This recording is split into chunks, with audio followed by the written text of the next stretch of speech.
എല്ലാവർക്കും സലു കിച്ചണിലേക്ക് സ്വാഗതം. ഇന്ന് ഞാനൊരു പ്രധാന കാര്യം പറയാനാണ് നിങ്ങൾക്ക് മുന്നിൽ വന്നിരിക്കുന്നത്. ഇപ്പോൾ എൻ്റെ വ്യാജ പ്രൊഫൈൽ ഉപയോഗിച്ച് സമ്മാനങ്ങൾ കരസ്ഥമാക്കി എന്നൊക്കെ പറഞ്ഞ് പലർക്കും മെസ്സേജുകൾ വന്നതായിട്ട് ഇന്നലെ എനിക്ക് കുറച്ച് ഫോൺ കോൾസും മെയിലും വന്നതിൽ നിന്ന് മനസ്സിലായി.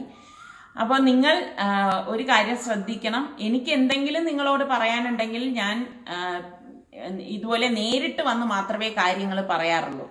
അപ്പോൾ ഇതുപോലെയുള്ള ഓൺലൈൻ ചതിക്കുഴികൾ ഇപ്പോൾ ഒരുപാടുണ്ട്. അപ്പോൾ അതിലൊന്നും വീഴാതിരിക്കാൻ നിങ്ങൾ എല്ലാവരും ശ്രദ്ധിക്കണം. സമാനമായ ഇത്തരം കാര്യങ്ങൾ മറ്റ് യൂട്യൂബേഴ്സിനും ഉണ്ടായതായിട്ട് ഞാൻ അറിഞ്ഞു. അപ്പോൾ എല്ലാവരും ജാഗ്രതയായിട്ടിരിക്കുക. അപ്പോൾ നമുക്ക് നമ്മളുടെ ഇന്നത്തെ വ്ളോഗിലേക്ക് പോവാം.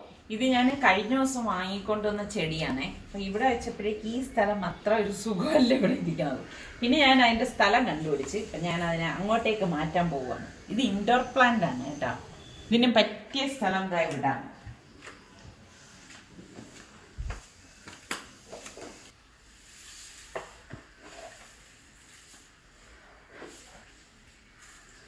ഇടയ്ക്ക് ഒന്ന് എടുത്ത് വെയിൽ ഒളിക്കണം എന്നല്ലേ ഉള്ളൂ. ചില ഇലകൾ ഇതേ കരിഞ്ഞിട്ടുണ്ട്, അതിന് കട്ട് ചെയ്ത് കളയണം.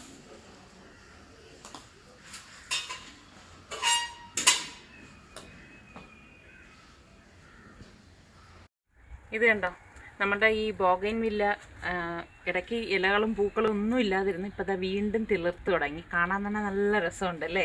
ഇപ്പം ഞാൻ സാറിക്കടുത്ത് പറഞ്ഞ് ഇനി നമുക്ക് 2-3 കൂടി പോയി വാങ്ങിച്ചിട്ട് വരാമെന്ന് പറഞ്ഞിരിക്കുകയാണ്. ഇതിന് കാണുമ്പോൾ ഒരു പ്രത്യേക ഭംഗി തന്നെയാണ് അല്ലേ. ഈ ഒരു കളറാണ് നല്ല ഹൈലൈറ്റ് എന്ന് തോന്നുന്നത്. അപ്പം ഇന്ന് എനിക്കിപ്പം കിച്ചണിൽ പോയിട്ട് കുറച്ച് പണികളൊക്കെ ഉണ്ട്. പിന്നെ അതുപോലെ തന്നെ ഇന്ന് നമുക്ക് 1-2 ഗസ്റ്റ് വരുന്നുണ്ട്. അപ്പം എന്തെങ്കിലുമൊക്കെ ലൈറ്റായിട്ടുള്ള കാര്യങ്ങളൊക്കെ ഒന്ന് ഉണ്ടാക്കണം.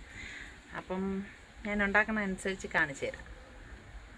ബ്രേക്ക്ഫാസ്റ്റ് ഉണ്ടാക്കിയതൊന്നും ഞാൻ ഷൂട്ട് ചെയ്തിട്ടില്ലായിരുന്നു. ഇപ്പം ഞാൻ പിന്നെ ഇടയ്ക്ക് കുറച്ച് ജോലി ഉണ്ടായിരുന്നു. അപ്പോൾ ലഞ്ചിന് വേണ്ടിയിട്ട് ഞാൻ ഇതാ മൺചട്ടിയിലേക്ക് 3 ടേബിൾ സ്പൂൺ മുളക് പൊടിയും 2 ടേബിൾ സ്പൂൺ മല്ലിപ്പൊടിയും 1 ടീസ്പൂൺ മഞ്ഞൾപ്പൊടി 1 ടീസ്പൂൺ കുരുമുളക് പൊടി പാകത്തിനുള്ള ഉപ്പ്, എന്നിട്ട് നമുക്ക് കുറച്ച് വെള്ളം ഒഴിച്ചിട്ട് ഞാനിതൊന്ന് മിക്സ് ചെയ്തെടുക്കുകയാണ്. ഞാൻ ചെറു ചൂടുവെള്ളം ഒഴിച്ചിട്ടാണ് ഇതൊന്ന് കലക്കിയെടുക്കുന്നത്. ഒന്ന് മിക്സ് ചെയ്ത ശേഷം കുറച്ചുകൂടി വെള്ളം ഞാൻ ഇതിലേക്ക് ഒഴിച്ചു കൊടുക്കുന്നുണ്ട്. അപ്പോൾ അരപ്പിന് നല്ല ഒരു കുറുക്കം കിട്ടാനും പൊടി കരിയാതിരിക്കാനും വേണ്ടിയിട്ടാണ് നമ്മൾ ഇങ്ങനെ ചെയ്തെടുക്കുന്നത്. മീനാണ് ഞാൻ ഇവിടെ എടുത്തിരിക്കുന്നത്. ഒരു മൺചട്ടി അടുപ്പത്തേക്ക് വെച്ച് 2 ടേബിൾ സ്പൂൺ വെളിച്ചെണ്ണ ഒഴിച്ചിട്ട് 1 ടീസ്പൂൺ ഉലുവ പൊട്ടിച്ചിട്ട് നമുക്ക് 2 വറ്റൽ മുളകും പിന്നെ കുറച്ച് കറിവേപ്പിലയും കൂടി ഇട്ട് കൊടുക്കാം. പിന്നെ ഞാനിവിടെ ഒരു 5-6 വെളുത്തുള്ളി അല്ലി ചെറുതായിട്ട് അരിഞ്ഞതും നീളത്തിലരിഞ്ഞ ഒരു ചെറിയ പീസ് ഇഞ്ചിയും കൂടി ഇട്ടിട്ട് ഇതൊന്ന് വഴറ്റി കൊടുക്കണം. അപ്പൊ ഇത് നല്ല ഒന്ന് ഇതുപോലെ ഒന്ന് മൂത്ത് വരണം. ഒരുപാട് ഓവറായിട്ട് മൂത്ത് വരേണ്ട ആവശ്യമില്ല. അപ്പൊ ഇളക്കി വേണം നമ്മൾ ഇതൊന്ന് മൂപ്പിച്ച് എടുക്കാനുള്ളത്. അതിനുശേഷം ഞാനിവിടെ ഒരു 8-10 ചെറിയ ചുവന്നുള്ളി നീളത്തിൽ അരിഞ്ഞെടുത്തതും കൂടി ചേർത്തൊന്ന് വഴറ്റി കൊടുക്കുകയാണ്. അപ്പൊ ചെറിയ ഉള്ളി തന്നെ ചേർക്കുന്നതാണ് നല്ലത് കേട്ടോ. പിന്നെ ഒരു ടൊമാറ്റോയും കൂടി ഞാൻ ഇതിലേക്ക് കട്ട് ചെയ്തിട്ട് കൊടുക്കുന്നുണ്ട്. അപ്പൊ ടൊമാറ്റോയുടെ എണ്ണം കൂട്ടൊന്നും വേണ്ട, ഈ ഒരെണ്ണം തന്നെ മതിയാകും. കാരണം ഒരുപാട് ആയിക്കഴിഞ്ഞാൽ വല്ലാതെ പുളിപ്പായിരിക്കും. അപ്പൊ ടൊമാറ്റോയും ചേർത്ത് നമുക്കിതൊന്ന് വഴറ്റി കൊടുക്കാം. ഇതിപ്പം ഒരുപാട് വെന്തുടയേണ്ട ആവശ്യമൊന്നുമില്ല. അതിനുശേഷം നമുക്ക് നമ്മൾ കലക്കി വെച്ചിരിക്കുന്ന പൊടികൾ ഇതിലേക്കൊന്ന് ഒഴിച്ചു കൊടുക്കണം. അപ്പൊ ഞാൻ മീഡിയം ഫ്ലെയിമിൽ വെച്ചിട്ട് തന്നെയാണ് ഇത് റെഡിയാക്കി എടുക്കുന്നത് കേട്ടോ. പൊടികൾ ഒഴിച്ച ശേഷം നമ്മൾ ഇതുപോലെ ഒന്ന് ഇളക്കി കൊടുക്കും. ഇളക്കി കൊടുത്തത് ഒന്ന് ആ ഒരു കുറുക്ക് കണ്ടല്ലോ. ഇനി നമുക്ക് ഇതിലേക്ക് പാകത്തിനുള്ള വെള്ളം, ഞാൻ ആ ചട്ടിയിൽ തന്നെ വെള്ളം എടുത്തിട്ട് ഒഴിച്ചു കൊടുക്കുകയാണ് ചെയ്യണത്. അപ്പം വെള്ളം ഓവറായി പോവാതിരിക്കാൻ പ്രത്യേകം ശ്രദ്ധിച്ചേക്കണം. ഇപ്പം ഞാൻ കറക്റ്റിന് പാകത്തിനുള്ള വെള്ളം ഒഴിച്ചിട്ടുണ്ട്. ഇതോടൊപ്പം തന്നെ ഒരു 4-5 ചെറിയ കൊടംപുളി ഇട്ട് കൊടുക്കുകയാണ് കേട്ടോ. അപ്പൊ പിഴുപുളി വേണമെങ്കിൽ നിങ്ങൾക്ക് പിഴുപുളിയും ചേർത്ത് കൊടുക്കാം. പക്ഷെ ഈ ഒരു കറിക്ക് നല്ലത് എപ്പോഴും കൊടംപുളി തന്നെയാണ്. അപ്പൊ ആ മൂടി വെച്ചൊന്ന് തിളപ്പിച്ചെടുക്കാം. വരുന്ന സമയത്ത് മൂടി മാറ്റിയിട്ട് ഒന്ന് ഇതുപോലെ ഒന്ന് ഇളക്കി കൊടുക്കണം. ഇളക്കി കൊടുത്ത ശേഷം നമുക്ക് ഈ കഴുകി വൃത്തിയാക്കി വെച്ചിരിക്കുന്ന മീൻ കഷ്ണങ്ങൾ ഇട്ട് കൊടുക്കാം. അപ്പൊ ഞാൻ ഇന്നിപ്പോ എടുത്തതിൽ മെയിനായിട്ട് തലയാണുള്ളത് കേട്ടോ. തലക്കറി എന്ന് തന്നെ വേണമെങ്കിൽ പറയാം. അപ്പൊ ഇതുപോലെ ഒന്ന് മുങ്ങിക്കിടക്കണ അരപ്പ്, അതാണ് അതിന്റെ ഒരു പരുവം. എന്നിട്ട് മൂടി വെച്ച് ഒരു 4-5 മിനിറ്റ്, 5 മിനിറ്റ് തികച്ച് വേണ്ട, അതിനിടയിൽ തന്നെ നമ്മൾ അടപ്പ് മാറ്റി ഒന്ന് ചുറ്റിച്ചു കൊടുത്താൽ മതി. അപ്പം സ്വാദിഷ്ടമായിട്ടുള്ള അടിപൊളി നമ്മളുടെ മുളകിട്ട മീൻ തലക്കറി എന്ന് തന്നെ പറയാം കേട്ടോ. കറി ഇവിടെ റെഡി ആയിട്ടുണ്ട്. അപ്പൊ ഇത് മാത്രം മതി ശരിക്കും പറഞ്ഞാൽ ചോറ് കഴിക്കാനായിട്ട് കേട്ടോ. എളുപ്പത്തിൽ ഉണ്ടാക്കിയെടുക്കാൻ പറ്റുന്ന നല്ല ഒരു കറിയല്ലേ ഇത്. അപ്പൊ നിങ്ങൾക്ക് മുളകിട്ട കറിയാണോ അതേ തേങ്ങ അരച്ച കറിയാണോ ഇതൊന്നും അല്ലാതെ വറുത്തരച്ച കറിയാണോ ഇഷ്ടം, ഏതാണെന്നൊന്ന് പറയണേ. അപ്പൊ ഇത് നമുക്ക് ചോറിന്റെ കൂടെയും പലഹാരത്തിന്റെ കൂടെയൊക്കെ കഴിക്കാൻ പറ്റിയൊരു അടിപൊളി കറി തന്നെയാണ്. ഇതിനൊപ്പം ഞാൻ വെണ്ടയ്ക്കാണ് എടുത്തിരിക്കുന്നത്. ഒരുപാട് ഗുണങ്ങളുള്ള ഒരു വെജിറ്റബിൾ ആണ് വെണ്ടയ്ക്ക എന്ന് പറയുന്നത്. ശരിക്ക് ആട്ടിറച്ചിക്ക് സമം എന്നൊക്കെയാണ് പറയപ്പെടുന്നത് കേട്ടോ. അപ്പൊ വെണ്ടയ്ക്ക ഞാൻ ഇവിടെ കഴുകിയെടുത്തത് ഇതുപോലെ ഒന്ന് വട്ടത്തിലൊന്ന് അരിഞ്ഞെടുക്കാൻ. പിന്നെ ഇതിൻ്റെയോടൊപ്പം ഞാൻ സവാളയും കൂടി ചേർക്കുന്നുണ്ട്. കൊച്ചുള്ളി എടുക്കുകയാണെങ്കിൽ അതാണ് കൂടുതൽ ടേസ്റ്റ് കേട്ടോ. അപ്പൊ എനിക്കിപ്പോ സമയം ഇല്ലാത്തത് കൊണ്ട് ഞാൻ കൊച്ചുള്ളിക്ക് പകരം സവാളയാണ് അരിഞ്ഞെടുത്തത്. പിന്നെ വേണ്ടത് പച്ചമുളക്. അപ്പൊ ഈ 3 ഐറ്റം മാത്രമേ നമ്മൾ ഈ വെണ്ടയ്ക്ക മെഴുക്ക് ഉണ്ടാക്കുന്നതിലേക്ക് ചേർക്കത്തുള്ളൂ. അപ്പൊ ഞാന് ഈ പച്ചമുളക് നമ്മളുടെ എരിവിന്റെ പാകത്തിന് അരിഞ്ഞെടുക്കണം കേട്ടോ. പാനിലേക്ക് 2 ടേബിൾ സ്പൂണോളം വെളിച്ചെണ്ണ ഇതുപോലെ ഒഴിച്ചിട്ട് കടുകിട്ട് പൊട്ടിച്ചു കൊടുക്കാണ്. പിന്നെ നമുക്ക് വറ്റൽ മുളക് ഇതുപോലെ ഒന്ന് മുറിച്ചിട്ട് കൊടുക്കാണ്. ഇതൊക്കെ ഇടുമ്പോഴാണ് നല്ല ടേസ്റ്റ്. പിന്നെ കറിവേപ്പിലയും പിന്നെ നമ്മളുടെ ഈ സവാളയും പച്ചമുളകും കൂടി അരിഞ്ഞത് ജസ്റ്റ് ഒന്ന് വഴറ്റി കൊടുക്കും.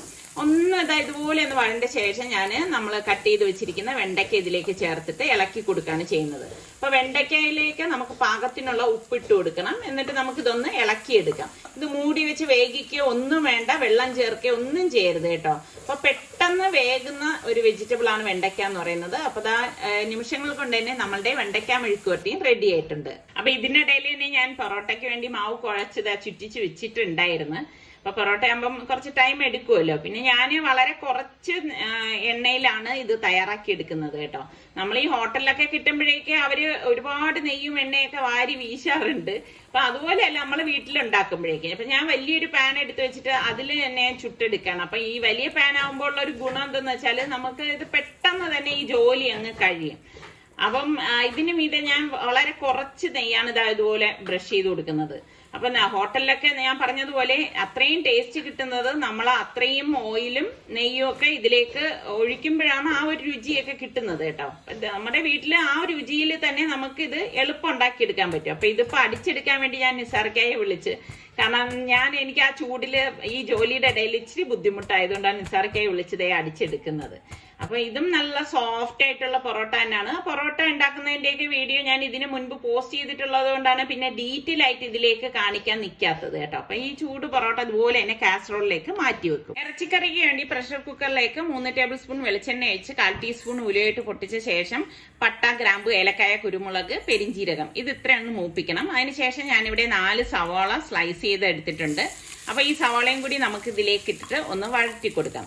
അപ്പൊ ഞാനിവിടെ ഇതിപ്പോ ചെറിയ 4 സവാളയാണ് എടുത്തിരിക്കുന്നത് കേട്ടോ. മീഡിയം സൈസിലാണെങ്കിൽ നിങ്ങൾ ഒരു 3 സവാള എടുത്താൽ മതി. പിന്നെ ഇതിൻ്റെയോടൊപ്പം തന്നെ പച്ചമുളക് ഞാനിവിടെ 3 എണ്ണം നെടുകെ കീറിയിട്ട് ഒന്ന് കട്ട് ചെയ്തിട്ട് കൊടുക്കാണ്.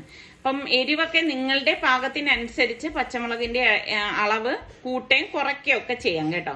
പച്ചമുളക് ചതച്ചിട്ടാൽ കുറച്ചുകൂടി ടേസ്റ്റ് ആണ്. അപ്പൊ എനിക്ക് സമയമില്ലാത്തത് കൊണ്ട് ഞാനിപ്പോ കട്ട് ചെയ്തിടുന്നതേ ഉള്ളൂ. എന്നിട്ട് ഇതുപോലെ ഒന്ന് വഴറ്റി കൊടുക്കണം.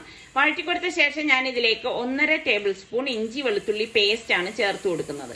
ഇതെല്ലാം ചേർത്ത് നമുക്കിതൊന്ന് ഇതുപോലെ ഒന്ന് ഇളക്കി മിക്സ് ചെയ്ത് കൊടുക്കണം. അപ്പം ഇത് ഫ്രീസറിൽ വെച്ച് ഫ്രോസൺ ചെയ്ത ഇഞ്ചി വെളുത്തുള്ളി പേസ്റ്റ് ആണ്. ഇതിലേക്ക് നമുക്കിനി പൊടികൾ ഇട്ട് കൊടുക്കാം. 1 ടീസ്പൂൺ മഞ്ഞൾപ്പൊടി, 2.5 ടേബിൾ സ്പൂൺ മല്ലിപ്പൊടി, 3 table spoon Kashmiri chilli powder, 1 teaspoon garam masala പൊടി, പാകത്തിനുള്ള ഉപ്പ്. ഇതെല്ലാം ചേർത്തിട്ട് നമുക്കിത് നന്നായിട്ടൊന്ന് ഇളക്കി കൊടുക്കണം.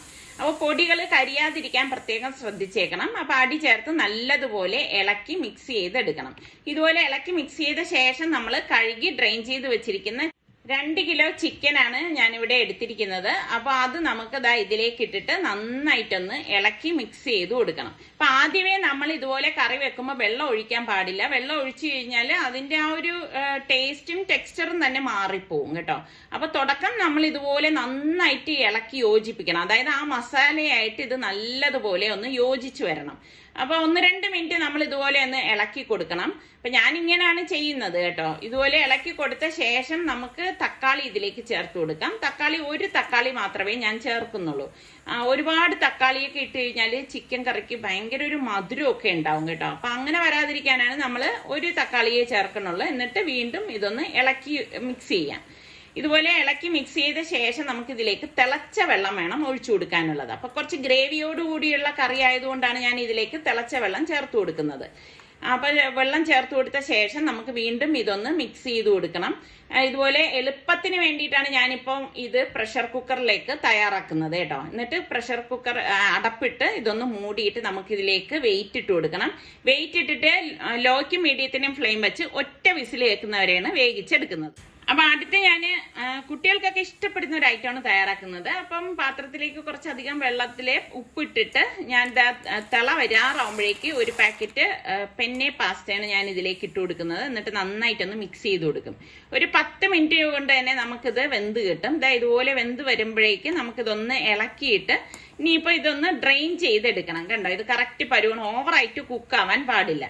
അപ്പൊ ഇത് ഡ്രെയിൻ ചെയ്യുന്നതോടൊപ്പം തന്നെ തണുത്ത വെള്ളം ഒഴിച്ച് ഇതൊന്ന് വാഷ് ചെയ്തെടുക്കണം. എങ്കിൽ മാത്രമേ ഇതിനുള്ളിലെ സ്റ്റാർച്ച് ഒക്കെ പോയി കിട്ടത്തുള്ളൂ.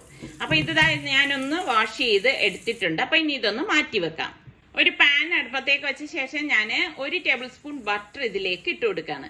ഇട്ടുകൊടുത്ത് ബട്ടർ ഒന്ന് മെൽറ്റായി വരുന്ന സമയത്ത് ഒരു സവാള ചെറുതായിട്ട് അരിഞ്ഞതും ഒരു 3-4 വെളുത്തുള്ളി എലി കുഞ്ഞായിട്ട് അരിഞ്ഞതും കൂടി ഇട്ടിട്ട് ഇതൊന്ന് വഴറ്റി കൊടുക്കുകയാണ്. പിന്നെ ഇതോടൊപ്പം തന്നെ ഞാനിവിടെ 200 ഗ്രാമിന്റെ ചിക്കൻ ചെറുതായിട്ട് കട്ട് ചെയ്തെടുത്തിട്ടുണ്ട്. അതും കൂടി ഇട്ടിട്ട് ഇതൊന്ന് ഇതുപോലെ ഒന്ന് ഇളക്കി കൊടുക്കണം. അപ്പൊ ചെറിയ പീസ് ആയതുകൊണ്ട് തന്നെ പെട്ടെന്ന് റെഡി ആയി കിട്ടും. അപ്പൊ ഇതിലേക്ക് പാകത്തിനുള്ള ഉപ്പ് ഇട്ടിട്ട് വേണം ഇത് ഇളക്കി എടുക്കാനുള്ളത്.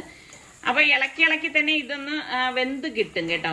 അപ്പൊ പലർക്കും സംശയം തോന്നും ഇത് വേഗം എന്നുള്ളതൊക്കെ. പിന്നെ ക്യാപ്സിക്കം 2 കളർ, ഗ്രീനും റെഡും, പിന്നെ ഒരു സവാളയും കൂടി ഞാൻ ഈ കൂട്ടത്തിൽ എടുത്തതും കൂടി ചേർത്താണ് ഇതൊന്ന് ഇളക്കി കൊടുക്കണം. പിന്നെ 1 ടീസ്പൂണോളം കുരുമുളക് പൊടിയും 1/2 ടീസ്പൂണോളം ചെറിയ ജീരകത്തിന്റെ പൊടിയും പിന്നെ പാഴ്സ്ലി ലീഫ് ഉണ്ടല്ലോ അത് 1 ടീസ്പൂണോളം ഇട്ട് കൊടുക്കുന്നുണ്ട്. എന്നിട്ട് എല്ലാം ചേർത്തിട്ട് നന്നായിട്ടൊന്ന് ഇളക്കിയെടുക്കും. അപ്പൊ ഇത് ഇളക്കി എടുക്കുന്നതിനോടൊപ്പം തന്നെ ഞാനിവിടെ പപ്രിക്ക പൗഡർ ഞാൻ 1 ടീസ്പൂണോളം ചേർത്ത് കൊടുക്കുന്നുണ്ട്. അതുപോലെ തന്നെ നട്ട്മെഗിന്റെ പൗഡർ ഉണ്ട്. ഇതൊക്കെ ഇടുമ്പോഴാണ് ഇതിന് ടേസ്റ്റ് കിട്ടുന്നത് കേട്ടോ. അതും ഞാനിവിടെ 1/2 ടീസ്പൂൺ ഇട്ടിട്ടുണ്ട്. അതെല്ലാം കൂടി ചേർത്ത ശേഷം നമുക്കിതിലേക്ക് ടൊമാറ്റോ കെച്ചപ്പോ അല്ലെങ്കിൽ പാസ്ത സോസോ എടുത്താൽ മതി. ഞാനിവിടെ 1 ടേബിൾ സ്പൂൺ പാസ്ത സോസാണ് ഇട്ട് കൊടുത്തിട്ട് ഇളക്കിയെടുക്കുന്നത്. അപ്പൊ ഇത്രയേ ഉള്ളൂ സംഭവം. നമ്മുടെ ചിക്കനും എല്ലാം കറക്റ്റ് പാകത്തിന് വെന്തിട്ടുണ്ട്. ഇതിനി മാറ്റി വെക്കാം. ഇതിലേക്കുള്ള സോസ് തയ്യാറാക്കാൻ വേണ്ടി ഞാൻ 2 ടേബിൾ സ്പൂൺ ബട്ടർ ഒരു പാനിലേക്ക് ഇട്ട ശേഷം 3-4 വെളുത്തുള്ളി എല്ലി ചെറുതായിട്ട് അരിഞ്ഞതും കൂടി ഇട്ട് കൊടുക്കാണ്. എന്നിട്ടൊരു വിസ്കർ കൊണ്ട്, ഹാൻഡ് വിസ്ക് കൊണ്ട് ഒന്ന് ഇളക്കി കൊടുക്കാണ്. ഇതോടൊപ്പം തന്നെ ഒരു 4 ടേബിൾ സ്പൂൺ മൈദയും കൂടി ഞാൻ ഇതിലേക്ക് ഇട്ടിട്ട് മിക്സ് ചെയ്തെടുക്കുകയാണ്. നല്ലതുപോലെ അടുക്കി പിടിക്കാതെ കരിയാതെ നമ്മൾ ഇതൊന്ന് മിക്സ് ചെയ്ത ശേഷം ഞാനിവിടെ 1 ലിറ്റർ പാൽ എടുത്തിട്ടുണ്ട്. ആ പാല് കുറേശ്ശെ നമുക്ക് ഇതിലേക്ക് ഒഴിച്ചിട്ട് ഇതൊന്ന് ഇളക്കിയെടുക്കണം. മുഴുവനെ ആദ്യമേ ഒഴിച്ചിട്ട് ഇളക്കാന്ന് വിചാരിച്ചു കഴിഞ്ഞാൽ കട്ട കിട്ടും. അപ്പൊ ആദ്യം നമ്മൾ കുറച്ച് പാലൊഴിച്ച് ഒന്ന് കട്ട ഇല്ലാതെ ഒന്ന് ഇളക്കി ഇതുപോലെ മിക്സ് ചെയ്ത ശേഷം വീണ്ടും കുറേശ്ശെ പാലൊഴിച്ച് വീണ്ടും ഒന്ന് മിക്സ് ചെയ്യണം. ഇതോടൊപ്പം തന്നെ നമുക്ക് പാകത്തിനുള്ള ഉപ്പും കൂടി ഇട്ട് കൊടുക്കണം കേട്ടോ. എന്നിട്ട് വേണം നമ്മളിത് മിക്സ് ചെയ്ത് എടുക്കാനുള്ളത്. വീണ്ടും ഞാൻ പാൽ ഇതിലേക്ക് ഫുള്ളായിട്ട് ഒഴിച്ചു കൊടുക്കാണ്. ഒഴിച്ചു കൊടുത്ത് ഇതുപോലെ ഒന്ന് മിക്സ് ചെയ്തെടുക്കും. എങ്കിൽ മാത്രമേ ഇത് കട്ട ഇല്ലാതെ നമുക്ക് കുറുക്കിയെടുക്കാൻ സാധിക്കത്തുള്ളൂ. ഇതുപോലെ കുറുകി വരുന്ന സമയത്ത് നമുക്ക് ഗ്യാസ് ഓഫ് ചെയ്തിട്ട് വീണ്ടും ഒന്ന് ഇളക്കി കൊടുത്ത് വേണം ഇത് മാറ്റി വെക്കാനുള്ളത്. അപ്പം ഡ്രെയിൻ ചെയ്ത പാസ്ത ഞാനൊരു പാനിലേക്ക് ഇട്ടിട്ടുണ്ട്. പിന്നെ നമ്മൾ ചിക്കനൊക്കെ റെഡിയാക്കില്ലേ, ആ മിക്സിങ് ഫുള്ളായിട്ട് ഇതിലേക്ക് ഇട്ടിട്ട് പാസ്തയും ഈ ചിക്കൻ്റെ മിക്സിങ്ങും തമ്മിൽ ഒന്ന് മിക്സ് ചെയ്തെടുക്കണം. നല്ലതുപോലെ ഒന്ന് ഇളക്കി യോജിപ്പിച്ചെടുക്കാം. ഇനി നമുക്കിത് സെറ്റ് ചെയ്യാൻ വേണ്ടിയിട്ട് ഞാനൊരു ഗ്ലാസ് ട്രേ ആണ് എടുത്തിരിക്കുന്നത്. അതിലേക്ക് 1 ലെയർ ഞാൻ ഇതുപോലെ ഈ പാസ്തയുടെ കൂട്ടിട്ട് കൊടുക്കാണ്. പിന്നെ നമ്മളുടെ ഈ വൈറ്റ് സോസ് ഉണ്ടല്ലോ അത് ഞാൻ ഇതുപോലെ ഒന്ന് ഒഴിച്ചു കൊടുക്കാണ്. അത് ഫുള്ളായിട്ട് ഞാൻ, അതായത് അതിൽ നെകക്കെയാണ് ഞാൻ ഇതുപോലെ ഒഴിച്ചു കൊടുക്കുന്നത് കേട്ടോ. ബാക്കി സോസ് ഞാൻ മാറ്റി വെച്ചിട്ട് അടുത്ത ലെയറിനകത്തേക്ക് വേണ്ടി വെച്ചിരിക്കുകയാണ്. അപ്പൊ അടുത്ത നമുക്ക് ഇതിന്റെ പുറത്തിടേണ്ടത് ചെദ്ദാർ ചീസാണ്. അത് ഞാൻ ഗ്രേറ്റ് ചെയ്തെടുത്തതാണ് ഇതിലേക്ക് ഫുള്ളായിട്ട് ഇട്ട് കൊടുക്കുന്നത്. അതുപോലെ തന്നെ മൊസറല്ല ചീസും ഇട്ട് കൊടുക്കും. അപ്പൊ ഈ 2 ചീസും ഇടുമ്പോഴാണ് ഇതിന് ടേസ്റ്റ് കിട്ടുന്നത് കേട്ടോ. ചെദ്ദാർ ചീസും വേണം, മൊസറല്ല ചീസും വേണം. അപ്പൊ ഇതിട്ട ശേഷം ഞാൻ വീണ്ടും കുറച്ച് പാഴ്സ്ലി ലീഫ് ഇതിന് മീതെ ഇതുപോലെ ഒന്ന് ഇട്ട് കൊടുക്കുകയാണ്. നിങ്ങളുടെ കയ്യിൽ ഫ്രഷ് പാഴ്സ്ലി ഉണ്ടെങ്കിൽ അത് ഇട്ട് കൊടുത്താലും മതി. പിന്നെ അടുത്ത ലെയർ ഞാൻ വീണ്ടും നമ്മുടെ പാസ്തയുടെ കൂട്ട് ഇതുപോലെ വെച്ച് കൊടുക്കാണ്. ഇട്ട് കൊടുത്ത ശേഷം ഒന്ന് ലെവൽ ചെയ്ത് കൊടുക്കണം. ലെവൽ ചെയ്ത് കൊടുത്തിട്ട് വേണം നമ്മൾ ഇനി അടുത്ത് ഈ ചെയ്തതുപോലെ തന്നെ ചെയ്തെടുക്കുകയാണ്. അതായത് ഈ വൈറ്റ് സോസ് നമ്മൾ ഇതിന് മീതെ ഇതുപോലെ ഒന്ന് ഒഴിച്ചു കൊടുക്കും. ഒഴിച്ചു കൊടുത്ത ശേഷം പിന്നെ നമ്മൾ നേരത്തെ ചെയ്തതുപോലെ തന്നെ ചെദ്ദാർ ചീസും മൊസറല്ല ചീസും ഇതിന് മീതെ ഇതുപോലെ ഇട്ട് കൊടുത്ത് കുറച്ച് പാഴ്സ്ലി ലീഫും മിന്റ് ലീഫ് ഉണ്ടെങ്കിൽ മിന്റ് ലീഫും ഇതിന് മീതെ നമുക്ക് ഇതുപോലെ ഒന്ന് ഇട്ട് കൊടുക്കാം. ഇതിന് പകരം എന്തെങ്കിലും ഉണ്ടോ ഇടാനൊന്നും ചോദിച്ചു കളയരുത്. കാരണം ഇതൊക്കെ ഇടുമ്പോഴാണ് ഇതിന് ടേസ്റ്റ് കിട്ടുന്നത് കേട്ടോ. അപ്പോൾ ഓവൻ ഞാൻ 150 ഡിഗ്രി സെൽഷ്യസിൽ 5 മിനിറ്റ് പ്രീ ഹീറ്റ് ചെയ്യാനായിട്ട് വെച്ചിട്ടുണ്ടായിരുന്നു. അപ്പോൾ ഇതിനിടയിൽ നമ്മളുടെ ചിക്കൻ എന്തായെന്ന് നോക്കാം. ഞാൻ സ്റ്റീം പോയ ശേഷമാണ് കുക്കർ തുറന്നത്. കണ്ടോ, കറിയൊക്കെ പാകത്തിന് വെന്ത് വന്നിട്ടുണ്ട്. ഒരു വിസിൽ കേട്ട് കഴിഞ്ഞ ഉടൻ ഞാനിത് തുറന്നിട്ടില്ല കേട്ടോ. അതിൻ്റെ സ്റ്റീം പോയി നല്ല പോലെ പോയ ശേഷമാണ് തുറന്നത്. അപ്പോൾ കറക്റ്റ് പരുവാണ് നമ്മളുടെ കറി റെഡി ആയിട്ടുണ്ട്. എളുപ്പം ഉണ്ടാക്കിയെടുക്കാൻ പറ്റുന്ന കറിയല്ലേ. നിങ്ങൾ കുക്കറിലൊക്കെ വെക്കുന്നവരുണ്ടല്ലോ അല്ലേ. അപ്പൊ ഞാൻ ഇതാ പ്രീ ഹീറ്റ് ചെയ്ത ഓവനിലേക്ക് നമ്മളുടെ ഈ ട്രേ വെച്ചു കൊടുക്കാണ്. ഇനി ഞാനിത് 180 ഡിഗ്രി സെൽഷ്യസിൽ തന്നെ 22 മിനിറ്റ് ആണ് ഞാനിത് ബേക്ക് ചെയ്യാനായിട്ട് പോണത്. അപ്പൊ 22 മിനിറ്റ് കൊണ്ട് തന്നെ ഇത് കറക്റ്റ് ആയിട്ട് എനിക്ക് ഇവിടെ ബേക്കായി കിട്ടും. പിന്നെ ഓരോരുത്തരുടെ ഓവനൊക്കെ ഡിപ്പെൻഡ് ചെയ്തിരിക്കും. അപ്പൊ 22 മിനിറ്റ് കഴിഞ്ഞ ശേഷം ഞാൻ സംഭവം എന്താ പുറത്തേക്ക് എടുക്കുകയാണ്. നല്ല മണം വരുവാണ് കേട്ടോ. വീട് മൊത്തം ഇങ്ങനെ നല്ല ഒരു റെസ്റ്റോറന്റിന്റെ ഫീലാണ് കിട്ടുന്നത്.